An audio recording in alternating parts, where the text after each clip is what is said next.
Olá pessoal, vamos dar continuidade aí, direitos políticos e partidos políticos. Partido político a gente nem entrou ainda, né?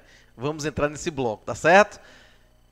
Falamos no bloco passado, no finalzinho do bloco passado, sobre a chamada inelegibilidade absoluta, ou as inelegibilidades absolutas, que são duas na verdade, né? Os inalistáveis e os analfabetos, que absolutamente são inelegíveis, não possuem capacidade eleitoral passiva. Agora nós vamos ter que entrar nas chamadas inelegibilidades relativas. Nesse ponto, nós temos algumas. E aí eu queria que vocês observassem na sua tela para perceber quais são as inelegibilidades relativas. Observem que as restrições das inelegibilidades relativas são para cargos específicos, situações excepcionais e especiais. E pode ocorrer, por motivos funcionais, por motivo da função daquela pessoa que está exercendo. 2, por motivo de casamento, de parentesco ou de afinidade. 3, pela própria condição de militar. E, finalmente, por previsões em lei complementar. Isso, a lei complementar ela pode trazer hipóteses de inelegibilidade relativa. Mas, para a gente não precisa estudar essas hipóteses das leis complementares que trazem inelegibilidades relativas. Um exemplo delas, por exemplo, a lei da ficha limpa, né? A lei da ficha limpa, que é uma lei complementar, tem inelegibilidade, tá certo? Então, obviamente, que essas hipóteses a gente precisa se ater ao que está na Constituição. E o que está na Constituição são as 3 primeiras hipóteses de inelegibilidade relativa. Vamos ver a primeira? Motivos funcionais. De olho na sua tela. Artigo 14, parágrafo 5º. Olha o que diz. O presidente da República, os governadores de Estado e do Distrito Federal, os prefeitos e quem os houver sucedido ou substituído no curso dos mandatos, poderão ser reeleitos para um único período subsequente. Observem que aí é a questão da reeleição, né? A reeleição é uma inelegibilidade relativa, só pode ter uma reeleição, não pode ter duas. Então, o candidato que é chefe do Poder Executivo, em qualquer dos níveis, União, Estados, Distrito Federal e municípios, ou seja, presidente, governadores e prefeitos, eles só podem se reeleger uma única vez. Tá certo? Então, a reeleição ela é uma inelegibilidade. Na verdade, a nova reeleição, né? Não pode ter 2 reeleições, só pode haver uma reeleição. Tá certo? E nem ele pode, por exemplo, ser um candidato reeleito e na próxima partir como vice do mesmo cargo que ele exercia antes, porque se o titular depois tirar férias, ele não poderia assumir, seria uma afronta à vedação da inelegibilidade relativa. Esse é o parágrafo 5º, vejamos o parágrafo 6º. Olha o que diz o parágrafo 6º, presta atenção que também traz uma informação importante. Para concorrerem a outros cargos, o presidente da República, os governadores de Estado e do Distrito Federal e os prefeitos devem renunciar aos respectivos mandatos para concorrerem a outros cargos. Olha o parágrafo 6º. O presidente da República, os governadores de Estado e do Distrito Federal e os prefeitos devem renunciar aos respectivos mandatos até 6 meses antes do pleito. Isso aí é o que nós chamamos aí de desincompatibilização.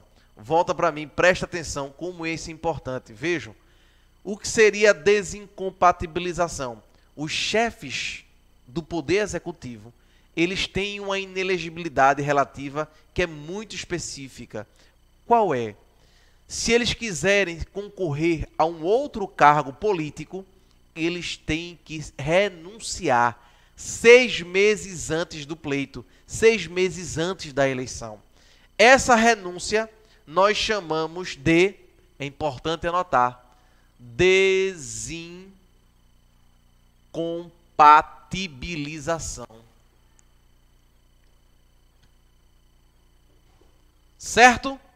Então, essa desincompatibilização ocorrerá com a renúncia do candidato que exerce um cargo como chefe do Poder Executivo. Logicamente, é importante compreender que se for como do Poder Legislativo, um cargo do Poder Legislativo, não haverá essa situação aí, ou não precisará renunciar, não existe necessidade de desincompatibilização para os mandatos eletivos do Poder Legislativo. Tá certo, gente? Então, vamos para a próxima hipótese, que é a hipótese do parágrafo 7º. Então, são as chamadas, ou é a chamada inelegibilidade por motivo de casamento, de parentesco ou afinidade. Vamos lá? Parágrafo 7º.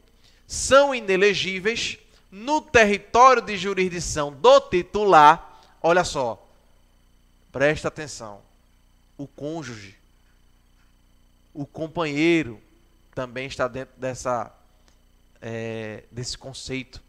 Os parentes consanguíneos ou afins, até o 2º grau ou por adoção. De quem? Do presidente da República, governador do estado ou Distrito Federal, prefeito ou de quem os haja substituído dentro dos 6 meses anteriores ao pleito, salvo se já titular de mandato eletivo e candidato à reeleição. Isso é o que nós chamamos de inelegibilidade reflexa. O que seria inelegibilidade reflexa? A inelegibilidade reflexa é aquela que não atinge o titular do cargo público ou do cargo político, mas atinge um parente, atinge seu cônjuge, atinge um parente em linha reta ou colateral até o 2º grau, atinge um adotado por ele. Então, essa é a chamada inelegibilidade reflexa. Quem vai ficar inelegível é o parente, não é ele. Deu para entender, gente? Então, o parágrafo 7º traz essas inelegibilidades. Vamos ver, de olho na sua tela aí, para ficar claro esse parágrafo 7º, vamos ler ele com calma. São inelegíveis no território de jurisdição do titular, o cônjuge, parentes, consanguíneos ou afins, até o 2º grau ou por adoção do presidente. Vejam que é só chefe do Poder Executivo. Presidente, governador do estado, Distrito Federal, prefeito ou de quem os haja substituído. Esses são os chefes do Poder Executivo. E aí, claro, por um exemplo, a esposa do governador do estado, ela não pode se candidatar a um cargo político dentro do estado de Pernambuco. Tá certo? Porque ela não pode se candidatar, porque o marido dela já é governador. Tá certo? Isso é o que nós chamamos de inelegibilidade reflexa. Vamos para a próxima. Inelegibilidade pela condição de militar. Vamos ver. Artigo 14, parágrafo 8º. Presta atenção. O militar alistável é elegível, atendidas as seguintes condições. Quais são? Se contar com menos de 10 anos de serviço, deverá afastar-se da atividade. Então, o militar, vejam, o militar ele pode se candidatar, não tem problema. Nós vimos, inclusive, que supera-se aquela questão da necessidade da filiação partidária, porque ele pode se filiar ao partido no momento do registro de sua candidatura. E aí, observem, ele vai se candidatar, e se ele se candidatar, tem que fazer a seguinte pergunta: quanto tempo ele está no serviço? Há quanto tempo ele está em exercício? Aí vem a divisão que a Constituição traz. Se ele tiver menos de 10 anos de exercício, ele tem que se afastar obrigatoriamente da sua atividade. Agora, se ele tiver mais de 10 anos, aí é a seguinte hipótese. Vamos ver o inciso 2. Se contar mais de 10 anos de serviço, será agregado pela autoridade superior e, se eleito, passará de forma automática no ato da diplomação para a inatividade. Então, ele é agregado e depois passa para a inatividade se for eleito. Tá certo, gente? Então, é um cuidado específico aí no que se refere aos militares. Quanto à lei complementar, nós vimos que era outra hipótese. Vamos lá, parágrafo 9º do artigo 14, o que é que diz? Veja o que diz. Lei complementar estabelecerá outros casos de inelegibilidade e os prazos de sua cessação, a fim de proteger a probidade administrativa, a moralidade para o exercício de mandato, considerada a vida pregressa do candidato e a normalidade e legitimidade das eleições contra a influência do poder econômico ou abuso do exercício de função, cargo ou emprego na administração direta ou indireta. essas hipóteses aí vai ter que vir em lei complementar e aí não é cobrada para a prova de vocês. Tá certo, gente? Então, para a gente ir finalizando essa parte de direito político, porque a gente tem que ainda estudar partidos políticos, né? Vamos aí para o parágrafo 10 e o parágrafo 11, que são importantes. Olha aí, de olho na sua tela. O mandato eletivo poderá ser impugnado ante a Justiça Eleitoral no prazo de 15 dias. Olha, o mandato eletivo pode ser impugnado. E o prazo para impugnação é de 15 dias contados da diplomação. A diplomação é o momento em que o Tribunal Superior Eleitoral ele declara legítima a eleição, correta, tudo correu bem, esse é o ato de diplomação, que é antes da posse, né? Aí vamos lá, de olho na sua tela. Instruída a ação com provas de abuso do poder econômico, corrupção ou fraude. Essa ação, parágrafo 11, essa ação de impugnação de mandato tramitará em segredo de justiça, respondendo o autor na forma da lei, se temerária ou de má-fé. Então, o autor da ação de impugnação de mandato pode responder por má-fé, por litigância de má-fé. Tá certo? E aí a gente está entrando no último ponto dos direitos políticos, né? Ainda para ver partidos políticos, que é um ponto importantíssimo que fala sobre as privações dos direitos políticos, tá certo? Vamos ver as hipóteses de perda e as hipóteses de suspensão dos direitos políticos. Essas hipóteses aí são importantíssimas, as hipóteses de privação. Quando se perde definitivamente o direito político. Quando se suspende, existe uma temporariedade, né? Você perde por um momento aqueles direitos políticos. Está aí o artigo 15. Vamos ver o artigo 15. É vedada a cassação de direitos políticos, cuja perda ou suspensão só se dará nos casos de cancelamento da naturalização por sentença transitada em julgado, incapacidade civil absoluta, condenação criminal transitada em julgado enquanto durarem seus efeitos, recusa de cumprir a obrigação a todos imposta ou prestação alternativa, nos termos do artigo 5º, inciso 8, e a hipótese de improbidade administrativa, nos termos do artigo 37, parágrafo 4º. Vejam, quando a gente fala da possibilidade de perda ou suspensão, pode haver perda e pode haver suspensão, só não pode haver cassação. A cassação do direito político é tirar o direito político sem que esteja aí previsto na própria Constituição. As hipóteses de perda ou de suspensão estão aí previstas previamente. Lógico que a Constituição, ela não traz, você viu que ela não traz quais são as hipóteses de perda e quais são as hipóteses de suspensão.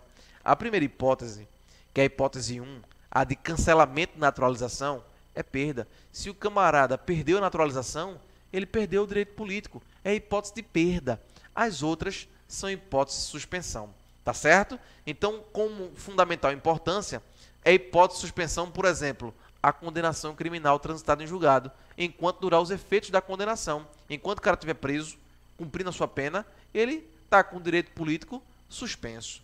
Além dessa, nós temos aquela pessoa que não cumpre a obrigação alternativa, né? Também é a hipótese de suspensão do direito político. E a de improbidade administrativa, que também é a hipótese de suspensão do direito político. Tá certo, gente? Artigo 16, para a gente concluir os direitos políticos. O que é que diz o artigo 16? A lei que alterar o processo eleitoral entrará em vigor na data da sua publicação, não se aplicando à eleição que ocorra até um ano da data de sua vigência. Então veja que a lei que altera o processo eleitoral tem que dar um prazo de um ano. Não pode a lei eleitoral, por exemplo, digamos que a lei tenha sido formatada em maio de 2018, em outubro teve eleição. Essa lei que muda o processo eleitoral não se aplicará a essa eleição de 2018, tá certo? Ou não se aplicaria, né? Porque é o futuro do pretérito, na verdade, né? Então, porque outubro de 2018 já passou. Então, observem que tem que dar um lastro, um período de pelo menos um ano. Tá bom, gente? Vamos, assim, para os partidos políticos, para finalizar esses nossos encontros de direito constitucional. Vamos lá, de olho na sua tela, artigo 17. É livre a criação, fusão, incorporação e extinção de partidos políticos, resguardados a soberania nacional, o regime democrático, o pluripartidarismo, os direitos fundamentais da pessoa humana e observados os seguintes preceitos. Primeiro preceito, claro, o partido tem que ter caráter nacional. Além disso, proíbe-se o recebimento de recursos financeiros de entidade ou governo estrangeiros ou de subordinação a estes. Não pode receber recurso financeiro de fora. Não só isso, o partido político tem por obrigação prestar contas à Justiça Eleitoral e, além disso, a última hipótese, funcionamento parlamentar de acordo com a lei. Tá certo? Então, nós temos 4 situações aí que abarcam aí as obrigações do partido político. Claro, tem um caráter nacional, não pode ter caráter regional. O caráter tem que ser nacional. Mas não só isso, ele não pode receber dinheiro de organização estrangeira, nem de país estrangeiro. Também tem que prestar contas à Justiça Eleitoral. E deve, obviamente, ter um funcionamento parlamentar de acordo com a lei. O artigo 17 teve algumas alterações em relação aos seus parágrafos, tá certo, gente? E é importante a gente dar uma olhadinha, apesar de que isso não tem sido muito cobrado em concurso público, porque requer o conhecimento da emenda constitucional número 97, que alterou o processo eleitoral. E essa emenda constitucional número 97, ela mudou muitas regras de direito eleitoral. Então vamos lá ver. Parágrafo 1º, olha só, de olho na sua tela. É assegurada aos partidos políticos a autonomia para definir sua estrutura interna e estabelecer regras sobre escolha, formação e duração de seus órgãos permanentes e provisórios, e sobre sua organização e funcionamento, e para adotar os critérios de escolha e o regime de suas coligações nas eleições majoritárias. Então é possível coligar-se com partidos diferentes. Vedada a sua celebração nas eleições proporcionais, sem obrigatoriedade de vinculação entre as candidaturas em âmbito nacional, estadual, distrital ou municipal, devendo seus estatutos estabelecer normas de disciplina e fidelidade partidária. Para conhecer esse parágrafo, tem que estudar poder executivo, poder legislativo. Por essa razão, esses parágrafos não têm sido perguntados em provas que só exigem direitos fundamentais. Porque você tem que saber o que seria uma eleição majoritária e o que seria uma eleição proporcional. A majoritária, eu vou explicar só para vocês entenderem. A majoritária é uma eleição onde vence o que tiver mais votos. Já a eleição proporcional não é quem tiver mais votos que sempre vai vencer. Porque é possível que o que tem menos votos entre, justamente arrastado por pessoas que têm grandes ou expressivas votações. O que nós chamamos de coeficiente partidário e coeficiente eleitoral, tá certo? Então essas eleições proporcionais, como é o caso dos deputados federais, como é o caso das assembleias legislativas dos estados, dos deputados estaduais, os vereadores, do poder legislativo como um todo, a regra é a eleição proporcional, com a única exceção, o Senado Federal. Os senadores são por maioria. E o do Poder Executivo também. A regra é essa. A regra é a do majoritário e não do proporcional. Tá certo? Então vamos aí para o parágrafo 2º. Parágrafo 2º. Os partidos políticos, após adquirirem personalidade jurídica, na forma da lei civil, registrarão seus estatutos no TSE. Então os partidos políticos, eles adquirem personalidade jurídica quando registram o seu estatuto no cartório de registro de pessoas jurídicas. E aí, depois que eles fazem esse registro, eles levam aí esse registro para o Tribunal Superior Eleitoral. Tá certo? Parágrafo 3º. Olha aí, de olho na sua tela. Somente terão direito a recursos do fundo partidário e acesso gratuito ao rádio e à televisão, na forma da lei, os partidos políticos que alternadamente tem que ter ou um ou outro. Inciso 1. Obtiverem nas eleições para a Câmara dos Deputados, no mínimo, 3% dos votos válidos, distribuídos em pelo menos 1/3 das unidades da federação, com o mínimo de 2% dos votos válidos em cada uma delas. E 2. Tiverem elegido pelo menos 15 deputados federais, distribuídos em pelo menos 1/3 das unidades da federação. São regras aí, gente. O parágrafo terceiro traz regras, são situações específicas do processo eleitoral, tá certo? Mas para a gente finalizar a nossa aula de hoje, vamos ver o parágrafo 4º e o parágrafo 5º, tá certo? De olho na sua tela. Parágrafo 4º. É vedada a utilização pelos partidos políticos de organização paramilitar. Então, organização paramilitar, claro, já é vedado para a associação e o partido político como meio associativo também é vedado. Parágrafo 5º. Ao eleito por partido que não preencheu os requisitos previstos no parágrafo 3º deste artigo, é assegurado mandato e facultada a filiação, sem perda do mandato, a outro partido que os tenha atingido, não sendo essa filiação considerada para fins de distribuição dos recursos do fundo partidário e de acesso gratuito ao tempo de rádio e de televisão. Então, aqueles que não atingirem as regras do parágrafo 3º, ainda pode ser possibilitada a filiação em outro partido que atinja para poder ter acesso gratuito ao tempo de rádio e de televisão. Então, esse é o conjunto de direitos do partido político. Claro que quando as provas atualmente têm perguntado isso aí, tem perguntado muito mais em relação ao caput e os incisos do caput, que fala sobre as qualificações que um partido político deve ter. O caráter nacional, não pode receber dinheiro de fora.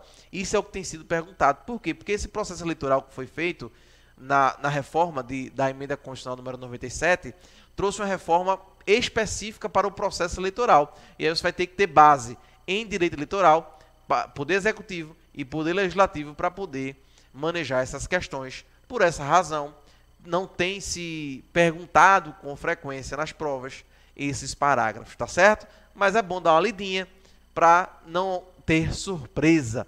Então, gente, acabamos aqui a matéria de direito constitucional. Vimos aí todos os artigos dos direitos fundamentais, tá certo? Do artigo 5º ao artigo 17, observando, pontuando, né, aquilo que é mais importante para a sua prova, aquilo que de fato interessa para que você possa resolver a questão. E aí fica aí claro o nosso agradecimento no que se refere a essa cadeira de direito constitucional. Fico muito feliz e grato em estar renovando aí com vocês aí essa parceria de aulas e espero do fundo do meu coração que vocês tenham sucesso nessa prova e que essa prova seja excelente de um ponto de vista aí epistêmico e sistemático e até mesmo de estudo. Você possa, aquilo que você estudou, você refletir na sua prova do seu concurso público. Então, eu espero que cada um de vocês consiga o êxito, que é a aprovação, é o nome. Quando eu tive meu nome publicado no Diário Oficial, no concurso que hoje eu sou efetivo, foi a maior alegria. Eu pude perceber a alegria, né? Claro, a alegria é contagiante. Quando você vê seu nome ali na nomeação, você sabendo e já marcando a data para você assinar o termo de posse, é excelente, meus amigos. E é isso que eu desejo a vocês. Desejo sinceramente que vocês consigam obter essa mesma alegria que eu tive quando vi o meu nome publicado no Diário Oficial. A todos e a cada um, forte abraço. Vamos ainda ver algumas questões aí, né? Vamos ter aí uns 2 blocos ou um bloco referente à resolução de questões, tá certo? Vamos ver algumas questões e fica aí o meu sincero abraço e sucesso para vocês. Um forte abraço e até a próxima.